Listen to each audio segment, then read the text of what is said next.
Name a saint who comes from Ireland. Patrick. Oh! He went to Ireland, but he didn't come None of the patron saints of Britain are from where they're supposed to be from, are they? George is Palestinian, St George. Yes. Patrick is Welsh. British, certainly. He came from around the River Severn area, apparently. St Bernard was from a shelter. But you must be able to name some genuine... Yeah, St Columkill, St Bridget, St Kevin. St Bridget. Do you know what her great miracle was? She laid down a cape because she said, I want some land to build a convent. She said, well, you can have whatever land your cape covers. And she laid it down, and the cape grew like ginger beer in every direction. And so taken over the entire field. That is one of her great miracles. The other one was that she could transform her used bathwater into beer. Very Irish sort of miracle. That one wasn't taught to us in primary school in Ireland. And Kevin? Kevin lived halfway up a mountain in Glendalough in Wicklow and was like an Irish Francis of Assisi. Small animals would nest in his hand, and rather than crush the fecker and get on with his day, he would let the bird rest there and heal or whatever. And he'd go, please, I've got stuff to do. Do you want to bring up any more of these scars of my childhood? Right here. It is astonishing to imagine an education like that. I will say this for it, like, I do remember once going out with a lady who was raised atheist, and an utter chore to walk around a gallery with. They go, who's the guy on the sticks? Is he the same guy who was in the shed earlier on? Who is St Bartholomew? Because I went in the museum in Venice and there was a painting of him and he's a spit of me. I was a spit of him. Anyway, it was a virtually full-size picture and it was uncanny and a little bit frightening because he was only wearing a nappy and he'd been shot with an arrow.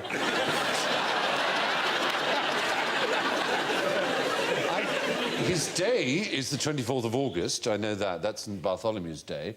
And there's obviously a famous hospital in London, St Bartholomew's. But he's probably the reason why they say always wear clean underwear in case you're in an accident, because he had to go to A&E with an arrow and a nappy on. And to sit in the waiting so room. long, they named the hospital. After it.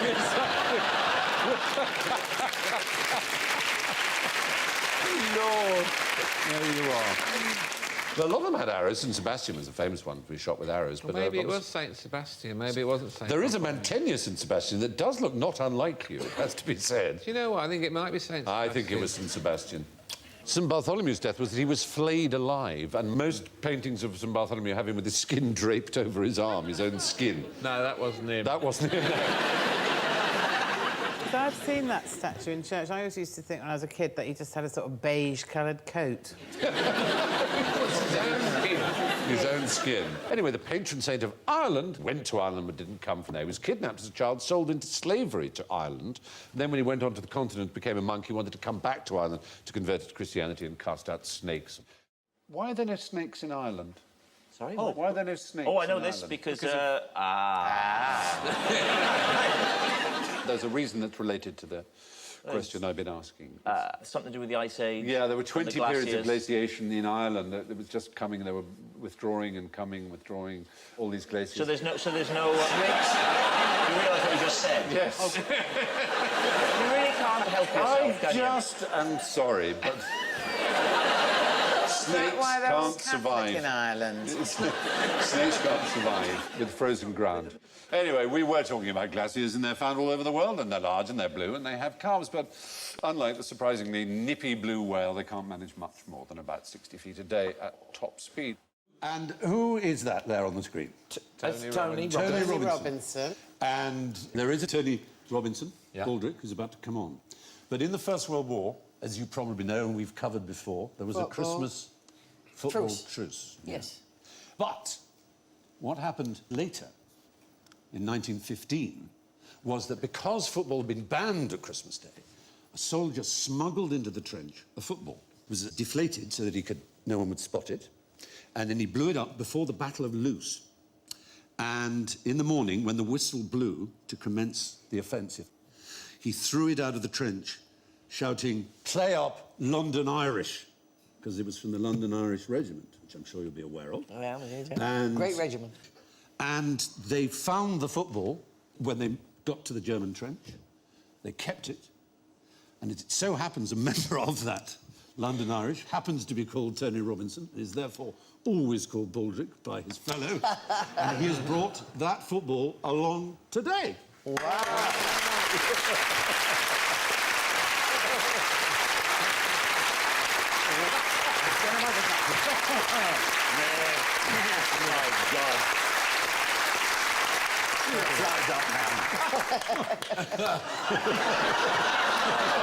Christmas came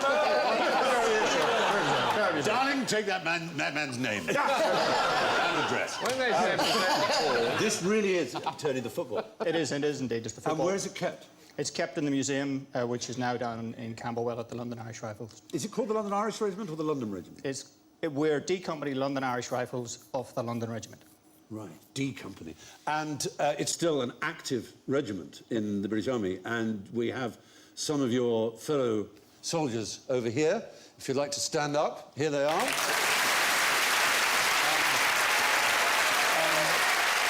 Panelists, the two boys. They're all recently back from Helmand province in Afghanistan. This is a very historic year for Irish soldiers. Tell me why. Well, last May, all Irish soldiers who deserted the Irish Oh, army... yes, have been... I haven't finished sorry, the no, sorry.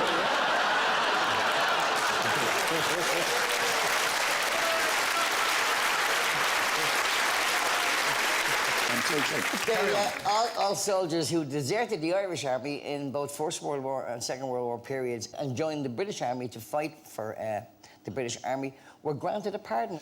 That is extraordinary, isn't it? Well, it's too late now, they're dead. Almost all of them. Almost all of them are dead. But it was true, wasn't it, that if you were Irish and anti-fascist, say, yes, and you wanted to fight for the Allies against Germany, and so you joined the British Army, it was considered by the Irish government that you were a traitor. Correct. You got no pension, you couldn't work for the government. No. Any other time You could barely went- go home. And yeah, indeed. But thank you very much, and please sit down. Members of D Company, thank you so much. Anyway, Baldrick. Sir. I've never seen you looking better. You're Still an absolute disaster of a human being. Thank you so much for bringing me lunch. I'm not very hungry. You can take it away. Thank you, sir. Thank you very much indeed. Wonderful. Tony Robinson. So, yeah, that football you've just seen was kicked right across no man's land by Rifleman Frank Edwards and the London Irish in 1915. What do you call an Irishman with no nipples? That's Richard Harris, of course. In A Man Called Horse. Man Called Horse. It's a great yeah. movie, isn't it? things. It seemed extreme when I first saw that, but now there's guys in Camden Town that have that done. Yes. Yeah, that'd be an Edinburgh show now, wouldn't it? Yeah. Part of the festival. He deserved 10 times worse than that for writing MacArthur Park. Oh, yes. Cake left out Yeah, in the rain. someone left the cake in the rain. Who cares? My nan left the cake out in the rain. It would have absorbed all the rain. She made a very dry cake. He didn't actually write, to be fair, to Richard Harris. It was written by Judy Webb, but he did sing it. And he's guilty of that. But this question isn't about Richard Harris. This is about Irishmen with no nipples. It seems bizarre, but there is a real historical point of interest here. What could an Irishman never be if he had no nipples? Symmetric. We're going back to the past. Symmetric. We're going back into the past in Ireland. It's a very peculiar thing, but part of your way of showing loyalty to your sovereign, if you were an Irish subject in the ancient days of the Irish kings, was you had to suck their nipples. Right? So, and you may say, well, OK, but what kind of person doesn't have nipples? There would be fights, contests, and people would apply, as it were, to be King of Ireland. And if they were found not suitable, they would have their nipples cut off, which meant they could never be King of Ireland. Sorry, they did it like Britain's Got Talent. Basically, yes. This is how Britain's Got Talent should just tweak it so that it's the same. It would be quite something. But there was Old Crochan Man, which was one of the peat bog discoveries, and he was so well preserved that when he was discovered, it wasn't archaeologists or museums or anthropologists who got in touch with it, it was the police. But in fact, it was from between 300-odd to 100-odd BC that this person had died. So the chances of getting... well preserved. You would describe that as a cold case. No, you would. The chances of getting a conviction... But he was so well preserved, people said, oh, my God, here's this recently killed body. But he was found with nipples pinched and cut off. So he appears to have been someone who basically was deprived ritually of his attribute of kingship before being killed. So there you are. That seems to be the case. But there are extra points if you can tell me the national colour of Ireland. Well, this feels like a trap. It does indeed. That's the flag, but that's not necessarily an indication of what the national colour Blue. is. National colour. Blue is the right answer. Get in. Very Worth a good. Well done. Yeah. The fact is, of course, it's changed. Now everybody thinks it's green, and green is where one paints themselves green in Chicago and New York for St. Patrick's Day. But St. Patrick's colour was blue, and it was known as St. Patrick's blue. The coat of arms of Ireland, you may see, is a shield of a harp against a ground of St. Patrick's blue. And the Irish Guards are distinct because of the blue in their bearskins. So blue was always really the colour of Ireland until really... It was in 1798 when they had one of their many rebellions, and green then became a symbol of Irish nationalism and sort of took over from blue. Sucking a king's nipples was a gesture of submission in ancient Ireland, so if you lost yours, you couldn't be king.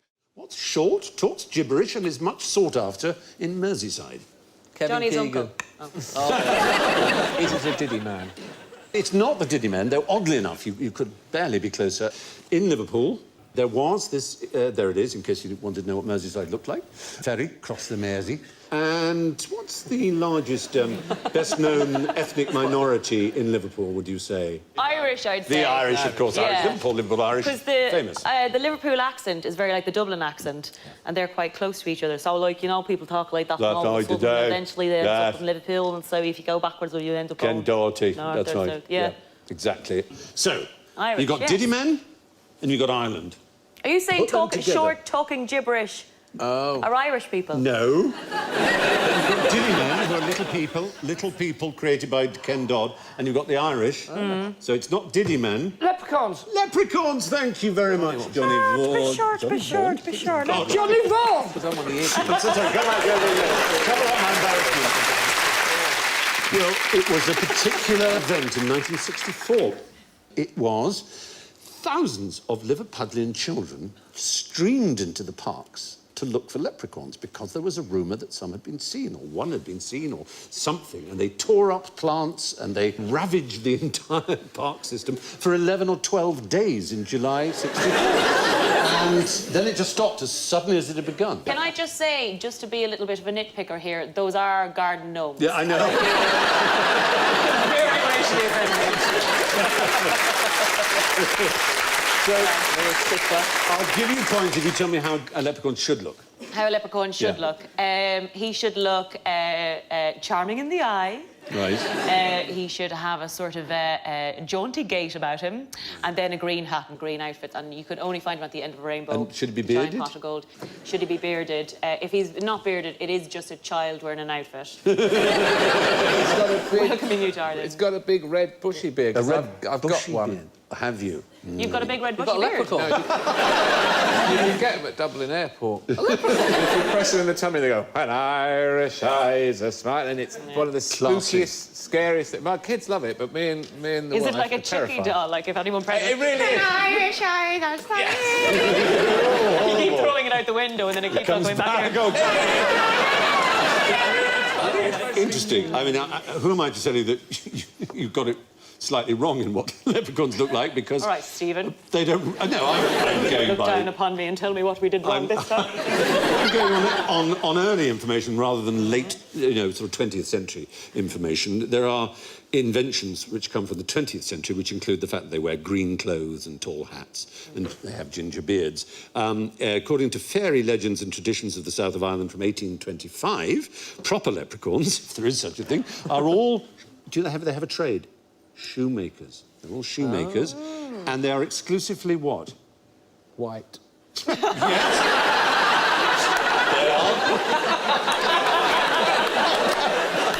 They're exclusively white. And... Old. Male. Male is the right idea.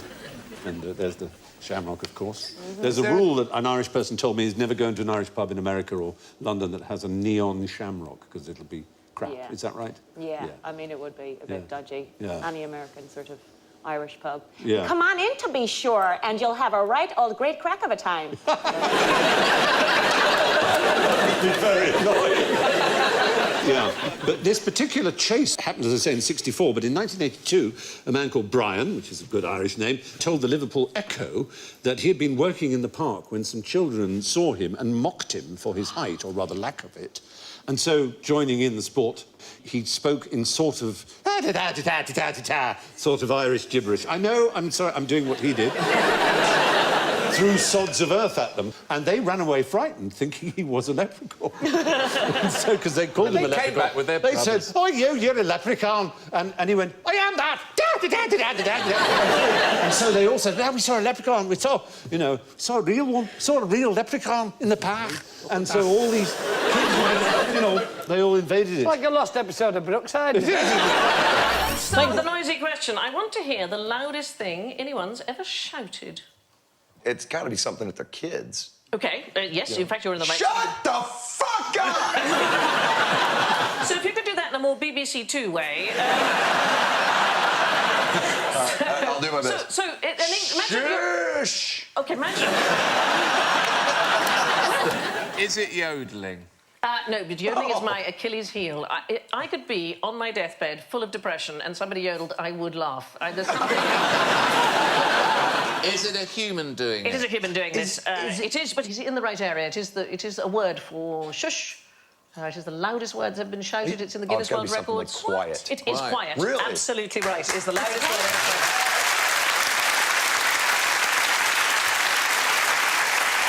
Here's a photo of it being done. Well, this is her. This is her. She's a Belfast primary school teacher.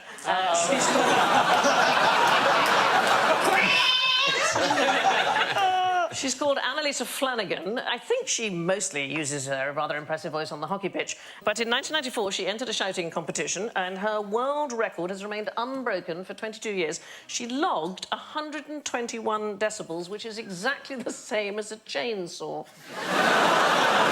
That's quite loud, by the way.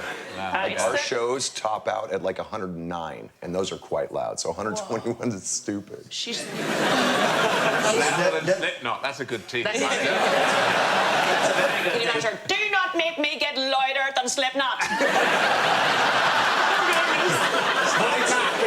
But it is good to know that if you're at a Slipknot gig and there's a Northern Irish primary school teacher, turn it down, lads! She's 32 times as loud as a vacuum cleaner, which is sort of a weird thing to know about yourself. And she can shout twice as loud as the human pain threshold. Oh, my God. Is anybody here a loud burper? That's the other thing that there's a record for. Anybody do loud burping? No, I'd need some fizzy pop. Oh, Sally. That's it. That sounds like a frog with asthma. That is something I never thought I would say. If you start lighting your farts... It's unbelievable. I see you missed one of the shows. Can you imagine if it was just Ross Noble's dream? Slipknot are on QI, Sandy gets out, she's hosting now, she burps, then she lets the spotlight. Is this actually happening? Well, the world's two loudest burpers, and I like that it's come down to two, are currently locked in a duel. The record was set by a man from Essex, surprisingly. He's there on the right. That's Paul Hunn. 109.9 decibels. No way. Yeah, that was in February, and immediately it was broken by Neville Sharp, who comes from a town I want to go to in Australia called Humpty Doo. Humpty Doo?